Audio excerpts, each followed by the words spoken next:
Ryan Grimm साहब Washington based American journalist हैं, जो कि पहले हफिंगटन पोस्ट में काम करते थे, फिर द इंटरसेप्ट के लिए भी काम करते रहे हैं। अब उनका अपना एक प्लेटफॉर्म है द ड्रॉप न्यूज़ साइट के नाम से। उन्होंने ये जो मुरीद के अंदर कत्लेआम हुआ है उसके हवाले से कुछ डिटेल्स शेयर की हैं, वो मैं आप लोगों के सामने वन बाय वन रखूंगा। सबसे पहले वो कहते हैं कि जो मुरीद के में हुआ है इट ऑलमोस्ट डिफाइज बिलीफ, यानी कि यकीन करना ऐसी चीज़ है कि कोई रियासत अपने लोगों के खिलाफ ऐसा कुछ भी कर सकती है, मुझे इस बात पर यकीन नहीं आ रहा है।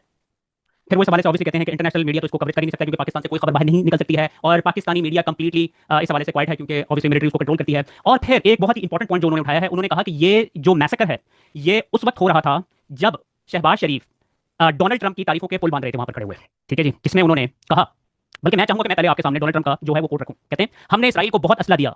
बीबी नेतन्याहू मुझे अक्सर फोन करता और कहता मुझे ये वाला असला चाहिए, और मैंने इस असले की फराहमी को यकीनी बनाया, लेकिन फिर इसने इस असले का इस्तेमाल भी बेहतरीन तरीके से किया।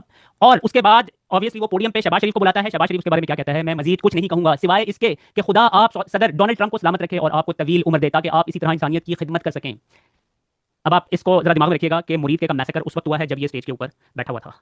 अफगानिस्तान के ऊपर हमला भी उस वक्त हुआ जब ये स्टेज के ऊपर ये बातें हो रही थी। ठीक है, मैं बाकी चल के आपको बताऊंगा कि रायन ग्रिम साहब के मुताबिक ये सब कुछ क्यों किया गया।